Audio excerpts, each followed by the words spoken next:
आज हम बच्चों के लिए लेके आए हैं अ, अच्छे निर्णय लेना और परमेश्वर की इच्छा में चलना। ये आज का विषय है। ये बच्चों के लिए और यूथ के लिए है। इससे पहले कि हम लोग वचन में जाएं, आइए हम जान लेते हैं कि हमारा शेड्यूल पूरे हफ्ते क्या होता है। जैसे कि हम लोग पूरे हफ्ते बाइबल स्टडी करते हैं, प्रचार करते हैं, प्रेयर करते हैं, टेस्ट मनी शेयर करते हैं, फास्टिंग प्रेयर करते हैं और डिसाइपलशिप कोर्स भी हमने स्टार्ट किया हुआ है। तो ये हम मंडे टू सैटरडे करते हैं रात को 10 बजे यूट्यूब चैनल पर लाइव। और मंडे को हमारा डिसाइपलशिप कोर्स होता है रात को 10 बजे, जो कि शिष्यता का कोर्स है। और अभी इसका कल ही मैंने तीसरा भाग प्रचार किया था। अब जो नेक्स्ट आएगा वो 4th क्लास होगी। और इसके बाद आपका है ट्यूसडे को हम जैसे कि आज किड्स एंड यूथ के लिए बाइबल स्टडी प्रचार करते हैं, जिससे हम सिखाते हैं कि बच्चों को या यूथ को परमेश्वर की शिक्षा में कैसे चलना है आगे, और क्या करना है और क्या नहीं करना है। और बुधवार को प्रेयर करते हैं हम सबके लिए। हमारा प्रेयर ग्रुप है प्रेयर 24/7 व्हाट्सएप ग्रुप, जिसमें इंडिया से भी हैं और इंडिया के बाहर से लोग भी जुड़े हुए हैं। कोई नाइजीरिया से है, कोई ब्राज़ील से है ना। काफ़ी लोग उसमें जुड़े हुए हैं प्रेयर में। तो अगर आप जुड़ना चाहते हैं प्रेयर ग्रुप में तो आप मुझे डीएम करें और मैं आपको उसका नंबर भेज दूंगा। और थर्सडे को हम लोग टेस्ट मनी शेयर करते हैं, प्लस प्रचार भी करते हैं टेस्ट मनी के बारे में। और फ्राइडे को फास्टिंग प्रेयर करते हैं और रात को 10 बजे उसके बारे में प्रचार करते हैं। और सैटरडे को रेगुलर बाइबल स्टडी करते हैं, जिसमें अभी ले व्यवस्था चल रहा है। ले व्यवस्था मेरे ख्याल में 8वां या 9वां भाग चल रहा है। I am sorry, I forget, भूल गया हूँ मैं कि कौन सा क्लास चल रही है। बट अब जो हमारा रेगुलर सैटरडे आ रहा है उसमें हम बताएंगे कि कौन सी क्लास चल रही है।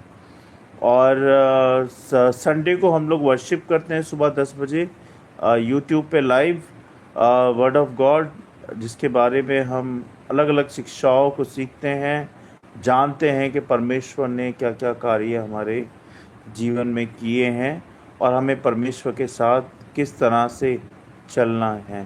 तो ये सारी बातें उस प्रचार के दौरान होती है। और ये थी हमारी इन्फॉर्मेशन। और हमारे चर्च के जो मिशंस हैं उनके लिए दुआएं कीजिएगा कि हमारी सेवा और बढ़े, और भी चीज़ों को हम ऐड ऑन कर पाएँ अपने ऑनलाइन चर्च के अंदर और प्रचार के अंदर। अभी पूरा हफ्ता हमारा पैक है, लेकिन उसके बावजूद मैं चाह रहा हूँ कि कुछ और चीज़ें भी ऐड करें। और आप लोगों की कोई सजेशन है तो आप दीजिएगा प्लीज़, मोस्ट वेलकम। और बस ये इन्फॉर्मेशन है। और आप दुआ कीजिएगा कि हमारी सेवा बढ़े और परमेश्वर के हर मिशन को हम कंप्लीट कर पाएँ। जिस कार्य के लिए उन्होंने हमें चुना है हम वो सारे कार्य कर पाएँ। और एक दिन हम एक अपना चर्च भी खोल पाएँ इस दिल्ली के अंदर, और परमेश्वर की सेवा को जैसे ऑनलाइन कर रहे हैं ऐसे ऑफलाइन भी हम सब मिलके कर पाएँ। तो ये था हमारी आज की इन्फॉर्मेशन। और इससे पहले कि हम लोग वचन में जाएं, आइए हम सब मिलके प्रार्थना करते हैं। आप लोग प्रार्थना कीजिएगा हमारी फैमिलीज़ के लिए, हमारी सेवाओं के लिए और आज के प्रचार के लिए। आइए हम सब मिलके प्रार्थना करेंगे। धन्यवाद धन्यवाद परमपिता परमेश्वर, राजों के राजा, प्रभु यीशु, मैं धन्यवाद देता हूँ इस समय के लिए और आपकी स्तुति, आपकी महिमा, आपकी प्रशंसा करता हूँ कि आपने अभी तक हमें संभाला है, आशीषित किया है। मैं धन्यवादी हूँ प्रभु, और धन्यवाद देता हूँ प्रभु कि आपने मेरे सर के दर्द को अभी ठीक किया। बहुत ज़ोर से दर्द हो रहा था और आपने उसको चंगा किया। इसके लिए धन्यवाद परमेश्वर। धन्यवाद प्रभु कि आप हमेशा संभालते हैं। आज आपने मेरा एक्सीडेंट होने से बचाया, आपने हर वक्त हर चीज़ से ख्याल रखा है, मेरे बच्चों का, मेरे परिवार का, हम सब का। इसके लिए धन्यवाद प्रभु।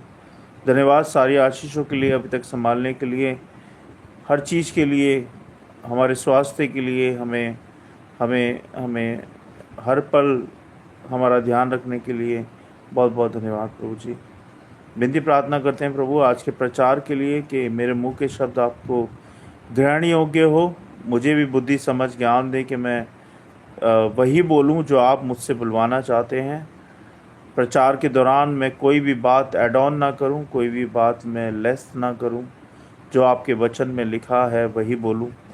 और होने दे प्रभु कि हम सबको सीखने में सहायता मदद करें, और जो बातें, जो शैतान की शक्तियां आपकी उपस्थिति में आने से हमें रोकती हैं, उन सब बातों को हम सबसे दूर करें। परमेश्वर हमारी सहायता करें कि हम आपके वचन में, आपके अनुग्रह में, आपकी अगुवाई में, आपकी शिक्षा में और आपकी आज्ञाकारिता में सदा बने रहें प्रभु, और आपकी बातों को माने हम, ना कि शैतान की बातों को माने, और ना कि हम अपनी इच्छाओं पे चलें, बल्कि आपकी इच्छाओं पे सदा हम चलते रहें प्रभु जी।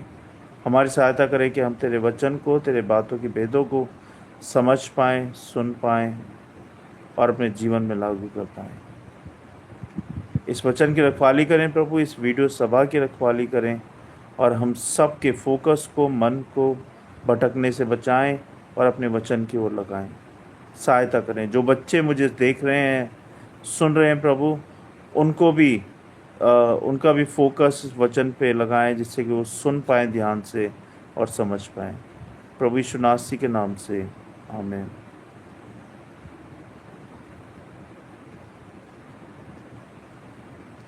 तो जैसे कि हम बात कर रहे हैं कि आज हम जो बात, किड्स एंड यूथ क्लास है, और ये क्लास 6 है, और इसमें हम लोग तो आज हम जो बात कर रहे हैं विषय है अच्छे निर्णय लेना और परमेश्वर की इच्छा में चलना। तो मेरे साथ निकालें बाइबल, नीति वचन 3 अध्याय 5 से 6 पद में लिखा है बच्चों, अपनी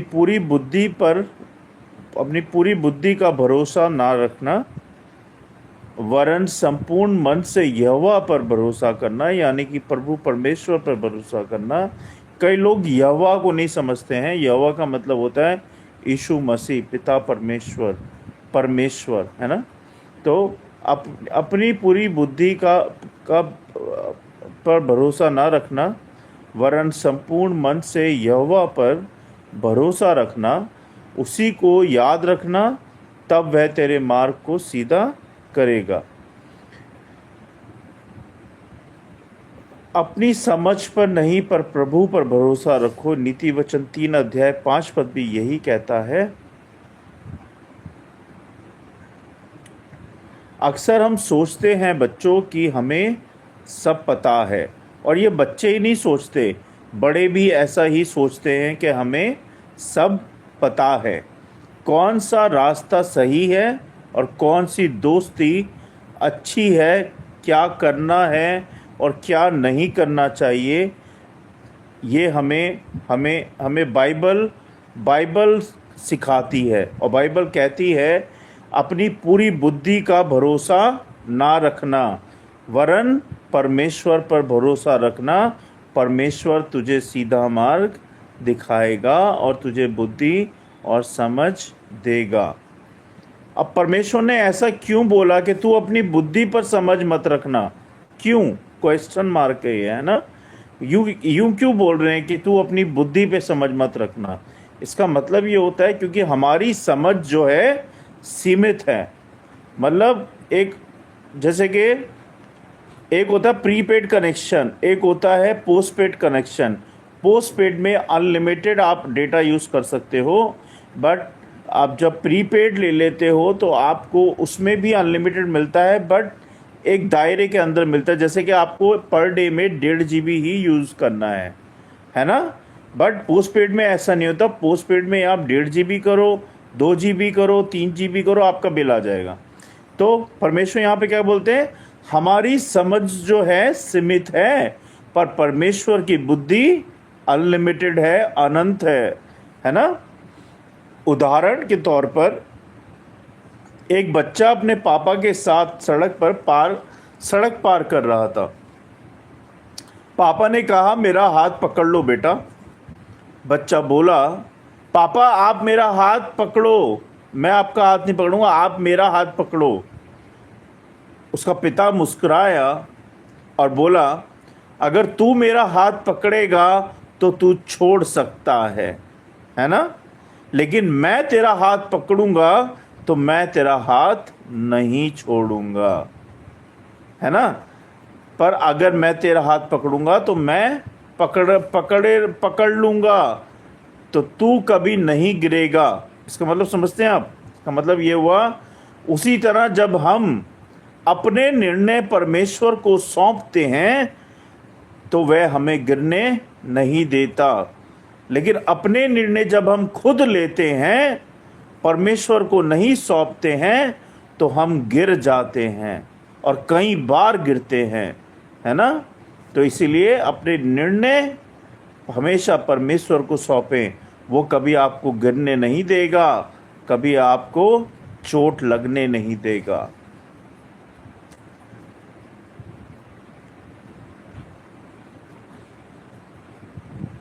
नीति वचन 3 अध्याय 5 पद कहता है, संपूर्ण मन से यहोवा पर भरोसा रखना। मतलब पूरे मन से का अर्थ है आधा नहीं, पूरा भरोसा रखना, है ना। आधा नहीं, पूरा भरोसा रखना। कई बार हम केवल कठिन समय में परमेश्वर को याद करते हैं कि नहीं करते हैं? कई बार जब हमारे पर दुख आ जाते हैं, परेशानियां आ जाती हैं, फंस जाते हैं हम ऐसी मुसीबतों में, तभी हम परमेश्वर को याद करते हैं। पर सच्चा विश्वास हर परिस्थिति में एक सा होना चाहिए, चाहे वो सुख हो चाहे वो दुख हो। हमेशा परमेश्वर को उत्तम स्थान देना चाहिए, प्रथम स्थान देना चाहिए अपने जीवन में, तभी आप परमेश्वर की आशीषों को ले पाओगे। उदाहरण के तौर पे दानियल ने सिंहों की मांद में भी परमेश्वर पर भरोसा रखा। वह डर सकता था, वह झुक सकता था, पर उसने कहा, मेरा परमेश्वर मुझे छुड़ाएगा। ये उसका विश्वास था और परमेश्वर ने ऐसा ही किया, क्योंकि उसने सच्चा विश्वास किया और सच्चे मन से पुकारा परमेश्वर को, और उसको परमेश्वर ने सहायता दी। तो जब दानियल के साथ ऐसा हो सकता है, तो हमारे साथ भी ऐसा हो सकता है। अगर हम सच्चे मन से विश्वास करें, सच्चे दिल से पुकारें प्रभु परमेश्वर को, तो परमेश्वर हमें भी हर दुख से, हर परेशानी से, हर कठिनाई से, हर मुसीबत से निकालेंगे। जब हम परमेश्वर पर भरोसा करते हैं तो परमेश्वर असंभव को संभव करते हैं हमारे जीवन में। जो काम हमारे लिए असंभव थे, उनके लिए संभव हैं, और उन चीज़ों को वो हमारे जीवन में करते हैं। नीति वचन 3 अध्याय 6 पद में लिखा है, उसी को स्मरण कर, यानी कि उसी को याद कर। हर निर्णय से पहले प्रभु को याद करो, यही सफलता की कुंजी है। हम अक्सर जल्दी में निर्णय ले लेते हैं। कई बार हम जल्दबाजी में किसी को दिखाने के लिए, किसी को इम्प्रेस करने के लिए निर्णय ले लेते हैं, बिना पूछे, बिना प्रार्थना किए। पर परमेश्वर कहते हैं, मुझे याद करो, मैं तेरा मार्ग सीधा करूँगा। यूसुफ ने परमेश्वर को हर परिस्थिति में याद किया, है ना। कुएं में, जेल में, राजमहल में भी, और परमेश्वर ने उसके रास्ते को सीधा किया। वह दास से मिस्र का प्रधानमंत्री बना। कैसे बना? क्योंकि उसने अपने जीवन में परमेश्वर को प्रथम स्थान दिया।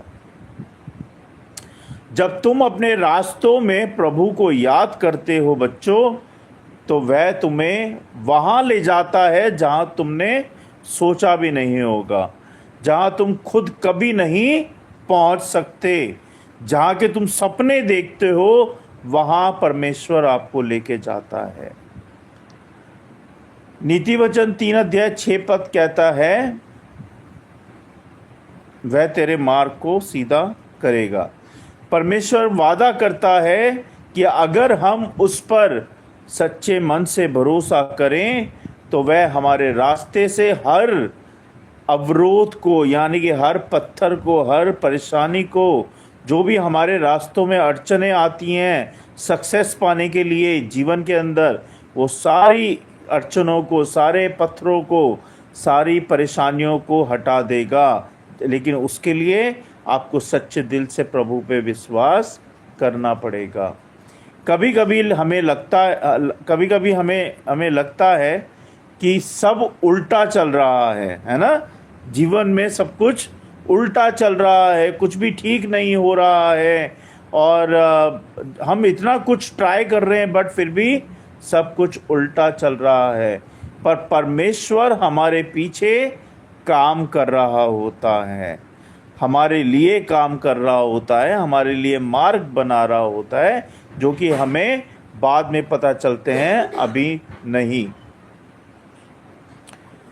मूसा ने लाल सागर देखा।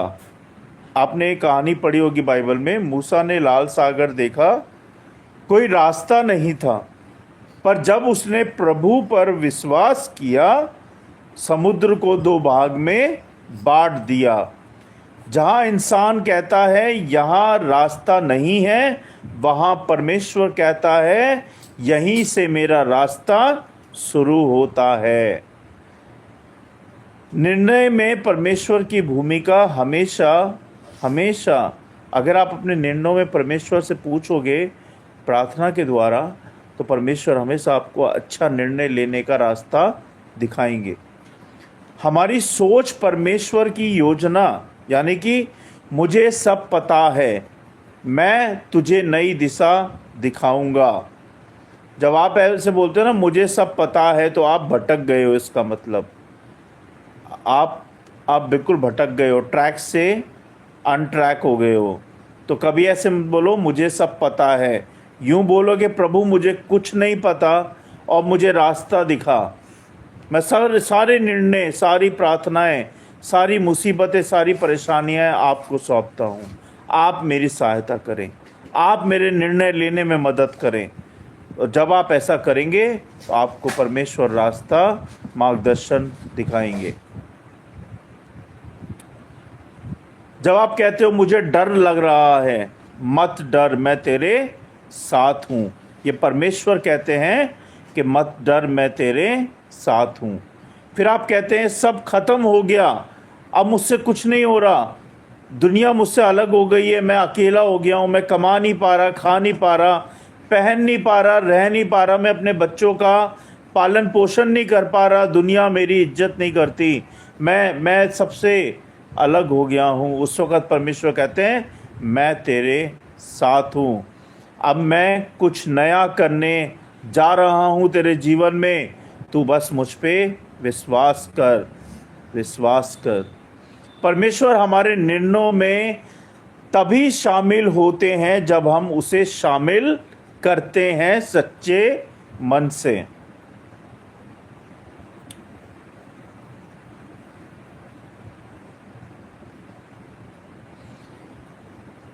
भजन संहिता 1 अध्याय 1 पद कहता है बच्चों, गलत संगति का दबाव, दुष्टों के संग ना बैठना। ध्यान दीजिएगा बच्चों, आजकल के बच्चे बहुत भटक जाते हैं, जैसे कि बाइबल कम पढ़ते हैं, मोबाइल ज़्यादा पढ़ते हैं, है ना। रात दिन मोबाइल में लगे रहते हैं, कहीं रील्स देख रहे हैं, कहीं शॉर्ट्स देख रहे हैं, उसमें अच्छा भी आता है, बुरा भी आता है ना। तो आप लोगों को गलत संगति, यानी कि मोबाइल की गलत संगति से दूर रहना है, क्योंकि आजकल बच्चों का दोस्त जो है वो मोबाइल है। मोबाइल में सब कुछ होता है, गेम भी होता है, एंटरटेनमेंट भी होता है, और बुरी बातें भी होती हैं। तो आपको अच्छी चीज़ों को पिकअप करना है, ना कि बुरी बातों को। और एक चीज़ और मैं आपको गौर कराऊंगा, अगर आप सोचते हैं कि मोबाइल पेरेंट्स नहीं देख रहे हैं या कोई बड़ा नहीं देख रहा है, लेकिन परमेश्वर आपको देख रहा है कि आप क्या कर रहे हैं अकेले बैठ के। इसीलिए आप पेरेंट्स से छुपा सकते हैं, अपने बड़ों से छुपा सकते हैं, लेकिन परमेश्वर पिता से आप नहीं छुपा सकते। इसलिए मोबाइल की गलत संगति से बाहर निकलें और अच्छी संगति में आए। दुष्टों के संग बैठना, गलत लोगों के साथ बैठना बंद करें। भजन संहिता 118 अध्याय 14 पद कहता है, परीक्षा में डर यहोवा मेरा बल और गीत है। फिलिपियो 4 अध्याय 8 पद कहता है, सोशल मीडिया का प्रभाव जो कुछ सच्चा है वो सोचो। सोशल मीडिया के प्रभाव से आजकल बहुत बच्चे बिगड़ रहे हैं, बहुतों की ज़िंदगी खराब हो गई है और बहुतों की ज़िंदगी बन गई है। तो आप क्या चाहते हैं? आप ज़िंदगी बनाना चाहते हैं या ज़िंदगी बिगाड़ना चाहते हैं? या आपको चॉइस करनी है ना। 1 यूहन्ना 4 अध्याय 4 पद कहता है, असफलता का भय जो मुझ में है वह संसार से बड़ा है। भजन संहिता 119 अध्याय 105 पद कहता है, तेरा वचन मेरे पाँव के लिए दीपक और मेरे मार्ग के लिए ज्योति है। जब हम वचन से मार्गदर्शन लेते हैं तो अंधेरे में भी हमें रास्ता दिखने लगता है। जब हम अपने निर्णय परमेश्वर पर छोड़ते हैं तो गलत दिशा में हम कभी नहीं जाते, हम कभी भटकते नहीं हैं, क्योंकि परमेश्वर पिता आपके साथ होते हैं और आपको सही मार्ग दिखाते हैं। सच्ची बुद्धि परमेश्वर के भय से शुरू होती है। अगर आपके जीवन में परमेश्वर का डर है तो आपको सच्ची बुद्धि मिलेगी और आप बुद्धि से वो कार्य करोगे जो आज तक आपने नहीं किए हैं। लेकिन अगर आप परमेश्वर की बातों को इग्नोर कर देते हैं, उनके डर और भय को नहीं मानते हैं, तो आप शैतान के कंट्रोल में हैं। और शैतान कब आप पे कंट्रोल कर लेगा और कब अपने हिसाब से आपको चलाएगा, यू नेवर नो, है ना।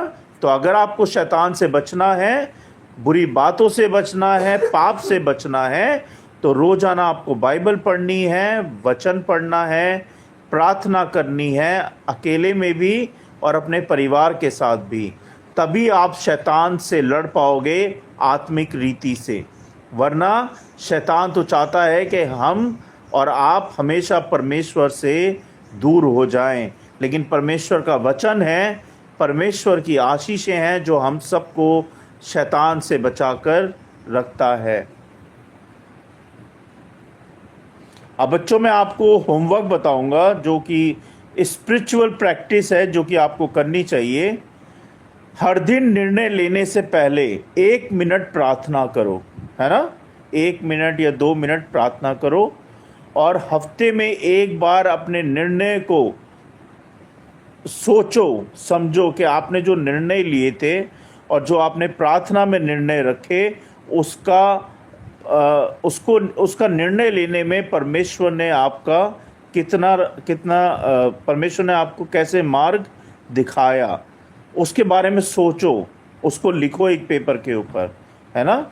और ये वचन याद करना, भजन संहिता 37 अध्याय 3 पद कहता है, यहोवा पर भरोसा रख और भलाई करते रहे, भलाई कर। अब मैं आपको एक कहानी सुनाता हूँ। परमेश्वर के वचन को पढ़े जाने और सुने जाने पर आशीष दें। अब एक कहानी सुनाता हूँ मैं आपको। कहानी का जो शीर्षक है वो है 2 रास्ते। एक बार की बात है, एक छोटे से गांव में आरब नाम का एक लड़का रहता था।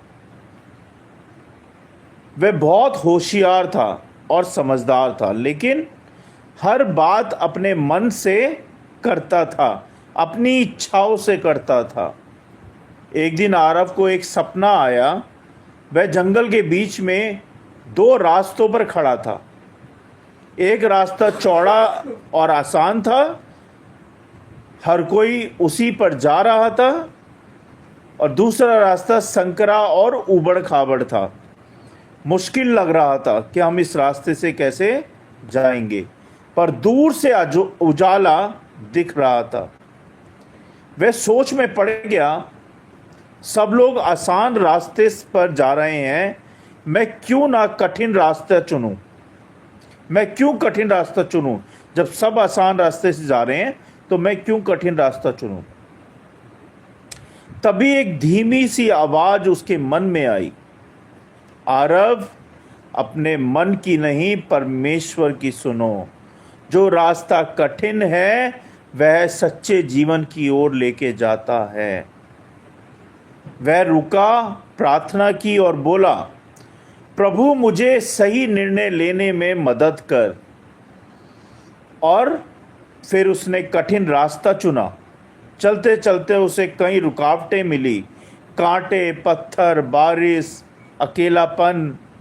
कई बार उसने सोचा काश मैं आसान रास्ता ले लेता, लेकिन हर बार जब वह रुकता एक उजाला उसकी राह दिखाता। मत डर, मैं तेरे साथ हूं।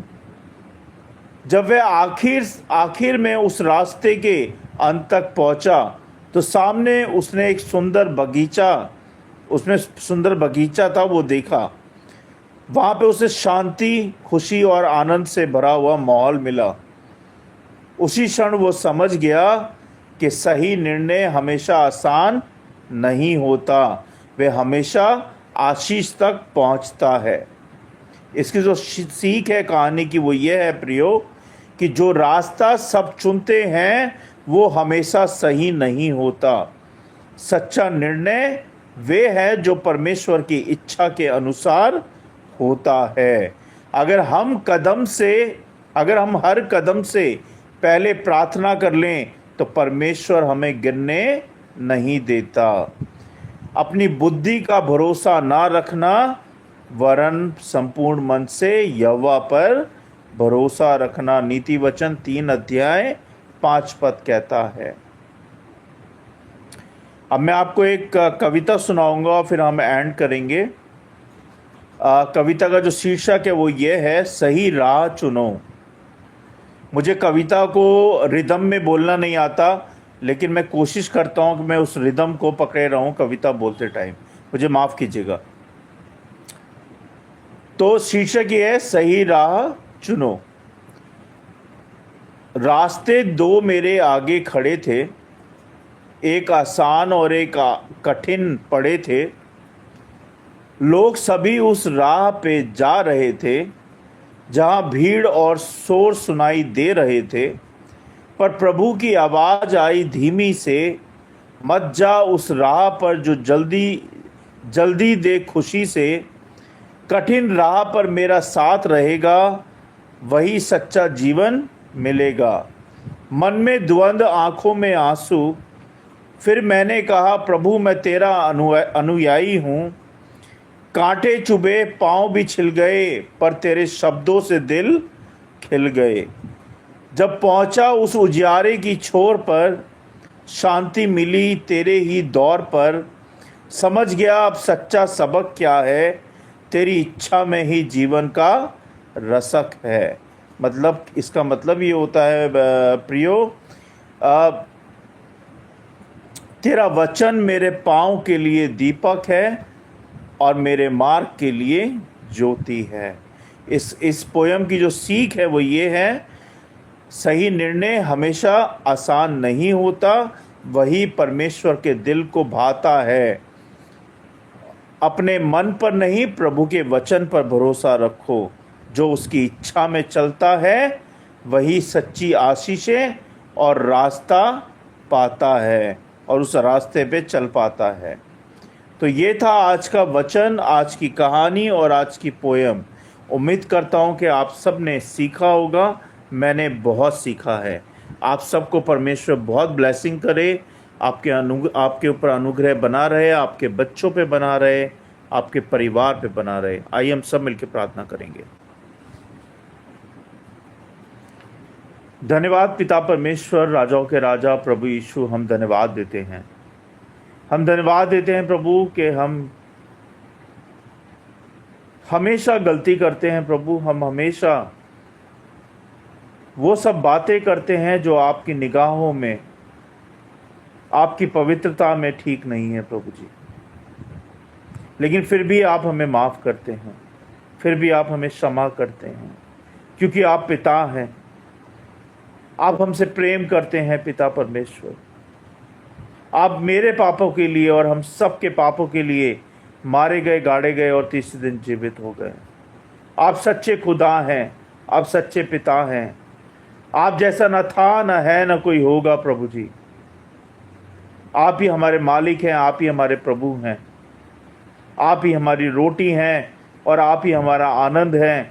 आप ही हमारी नींद है, आप ही हमारा चैन है। आप ही में शांति है, आप ही में सब कुछ है प्रभु। आप ही हमारी दुनिया है और आप ही हमारा सहारा है प्रभु जी। हम धन्यवादी हैं और धन्यवाद देते हैं परमेश्वर कि आपने हमेशा हमें संभाला है, हर परिस्थितियों से निकाला है, हर कठिनाइयों में साथ दिया है प्रभु। आप हमारा सहारा बने प्रभु। आपने हमें खाने को, पहनने को, रहने को दिया है। ये सांसें, ये शरीर, ये बोलना, ये सुनना, ये देखना, ये सोचना, सब कुछ तो आपने दिया है प्रभु। हम धन्यवाद देते हैं प्रभु। ये बच्चे, ये परिवार, ये संगति, ये कामकाज, ये रोटी, ये पैसा, हर पल, हर सेकंड, हर मिनट, हर घंटा, सब कुछ आपने दिया है प्रभु जी। ये सृष्टि जिसमें हम इंजॉय करते हैं, चलते हैं, फिरते हैं, घूमते हैं, जाते हैं, आते हैं प्रभु, इसके लिए धन्यवाद प्रभु जी। धन्यवाद हर एक बात के लिए, हर एक आशीष के लिए, हमें जीवित रखने के लिए, हमें जिंदा रखने के लिए हम धन्यवाद देते हैं प्रभु जी। और हम विनती प्रार्थना करते हैं इन वचनों के लिए प्रभु, कि होने दे प्रभु कि हम भी अपने निर्णयों में सबसे पहले आपसे प्रार्थना करें। हम जो भी निर्णय लें, चाहे छोटा है, बड़ा है, सबसे पहले हम आपसे प्रार्थना करें। हम आपके रास्तों पे चलें, आपकी इच्छाओं पे चल पाएं प्रभु जी। हम आपकी तरह बन पाएं प्रभु जी, आपकी तरह पवित्र हम रह पाएं प्रभु जी। ऐसा होने दे परमेश्वर। हमें सच्चा मन दे, सच्ची आशीष दे प्रभु। हमें इस संसारिक बातों से बचाएं, संसारिक पापों से बचाएं प्रभु। हम सबको पवित्र करें, शुद्ध करें अपने लहू से धो के, जिससे कि हम आपकी पवित्रता में, आपके अनुग्रह में, आपके वचन में, आपकी शिक्षाओं में, आपकी अगुवाई में चलते जाएं प्रभु जी। जैसा आप चाहते हैं हमारे जीवन में वैसा ही हो प्रभु। आपकी इच्छा पूरी हो, ना कि शैतान की, ना कि और बातों की। हम सबको उन बातों से बचा, उन शैतान की शक्तियों से बचा जो तेरी उपस्थिति में, तेरे अनुग्रह में, तेरे वचन में, तेरी शिक्षा में, तेरी संगति में आने से रोकते हैं प्रभु जी। हमारी सहायता कर परमेश्वर। और हम इतनी प्रार्थना करते हैं प्रभु, जो लोग मुझे सुन रहे हैं, देख रहे हैं, उन सबको भी ब्लेस करें। उनके बच्चों को ब्लेस करें, उनके परिवारों को ब्लेस करें, उनके काम काजों को ब्लेस करें। सबके भंडार हमेशा आपके स्वर्गीय भंडार से भरे रहें प्रभु जी। सबके मनों में शांति दे प्रभु, और सबकी रक्षा करें परमेश्वर। सबकी सहायता मदद करें। जो बहन बेटी इस वक्त रात को घर जाती है प्रभु, उस बहन बेटी की रक्षा करें। जो बच्चा बीमार है उसको चंगाई दें प्रभु। जो हॉस्पिटल में बीमार है उनको चंगाई दे प्रभु जी। जिनके पास खाना नहीं है उनको खाना दे प्रभु, और सबकी रक्षा सुरक्षा बांधे रखे परमेश्वर। सबकी सहायता मदद करें। हम इनकी प्रार्थना करते हैं अपने प्रेयर ग्रुप के लिए प्रभु, कि हमारे प्रेयर ग्रुप को भी संभालें प्रभु। सबको एकजुट रखें और सबकी सहायता रक्षा करें प्रभु। हम इनकी प्रार्थना करते हैं करण की पढ़ाई के लिए प्रभु, जब उसके एग्ज़ाम चल रहे हैं प्रभु, उसकी सहायता करें कि वो स्टडी में अव्वल नंबर आ पाए, अच्छा कर पाए, और अपनी स्टडी में अच्छी स्टडी कर पाए प्रभु जी। हम इतनी प्रार्थना करते हैं निक्कू के लिए प्रभु। निक्कू के भी जब एग्ज़ाम चल रहे हैं प्रभु, उसको भी स्टडी करने में सहायता मदद करें कि ये भी अव्वल नंबर आ पाए प्रभु जी, और अपनी स्टडी में अच्छी स्टडी कर पाए प्रभु जी। इसकी भी सहायता करें। इसको भी शक्ति सामर्थ बल दे प्रभु, याद रखने की शक्ति दे प्रभु, कि ये याद रख के अपने एग्ज़ामों को लिख पाए प्रभु जी, और आगे बढ़ पाए, आपकी महिमा करने पाए परमेश्वर। विनती प्रार्थना करते हैं बाबू के लिए प्रभु। जब बाबू ब्रेन हैमरेज की दवाइयाँ खा रहा है प्रभु, रिकवरी कर रहा है, आपने उसकी सहायता मदद की, उसको आपने जीवित रखा प्रभु, आपने संभाला प्रभु। वो गवाही है आपकी परमेश्वर। हम धन्यवादी हैं प्रभु, और धन्यवाद देते हैं कि आपने उसको संभाला हर पल, हर सेकंड। इसके लिए धन्यवाद देते हैं प्रभु जी। उसको रिकवरी से चंगाई में बदल दे प्रभु, जल्द से जल्द चंगा हो पाए और नॉर्मल हो पाए प्रभु जी। हर बात नॉर्मल हो पाए प्रभु, आप सहायता मदद करें। हम यदि प्रार्थना करते हैं माही के लिए प्रभु, जब माही भी 2 डिजीज से गुजर रही है प्रभु, दवाइयाँ खा रही है, उसकी भी सहायता करें कि वो जल्द से जल्द चंगी हो पाए प्रभु, उसकी भी सुरक्षा रक्षा बांधे रखे प्रभु, और हर दवाई को उससे छुड़ाएं परमेश्वर, उसको भी नॉर्मल करें प्रभु जी। हम यदि प्रार्थना करते हैं मुस्कान के लिए प्रभु, वो जिस भी परेशानियों से निकल रही है प्रभु, उन परेशानियों से निकालें और उसके मन में भी शांति दे प्रभु जी, उसको भी आनंद दे परमेश्वर, और सही मार्गदर्शन दिखाएं प्रभु जी। हम यदि प्रार्थना करते हैं प्रभु कमलू के लिए, कमलू को भी अच्छा स्वास्थ्य दे, हिम्मत ताकत बल शक्ति दे प्रभु, कि इस बढ़ती उम्र में वो अपने आप को भी संभाल पाए और अपने बच्चों को, परिवार को भी संभाल पाए प्रभु जी, और जो काम आपने उसको सौंपे हैं वो कामों को भी वो अच्छे से कर पाए परमेश्वर।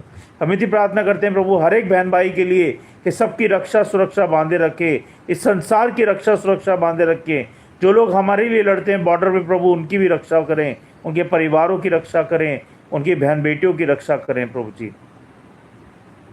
हम धन्यवाद देते हैं प्रभु सारी बातों के लिए, सारी आशीषों के लिए। इस वचन की रखवाली करें प्रभु, इस वचन को करोड़ों गुना फैलाए, जो लोग देख रहे सुन रहे प्रभु, उन सबको ब्लेस करें, और जिस कान तक ये वचन नहीं पहुंचा उस कान तक पहुंचाएं, जिस अंधेरे में ज्योति नहीं पहुंची उस ज्योति को वहां तक पहुंचाएं प्रभु, आपके प्रेम को हर एक घर तक पहुंचाएं प्रभु जी, आपको जाने पहचाने सब लोगों को आशीषित करें प्रभु जी।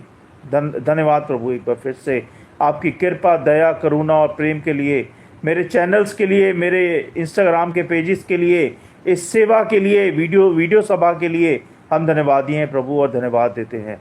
हमारी सेवा को और बढ़ाएं प्रभु जी, जैसा आप चाहते हैं हम वैसा करें, आपकी इच्छाओं पे हम चलें प्रभु, ऐसा होने दे परमेश्वर। हम सारी बातों को, इन वचनों को हम सबको विश्वास के साथ आपके चरणों में रखते हैं, अपनी सेवाओं को हम सबको आपके चरणों में रखते हैं प्रभु यीशु मसीह के नाम से, आमीन।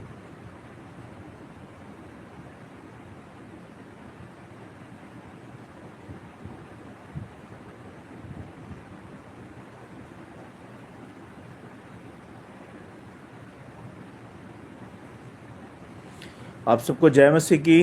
थैंक यू सो मच आप सबका जुड़ने के लिए। God bless you all.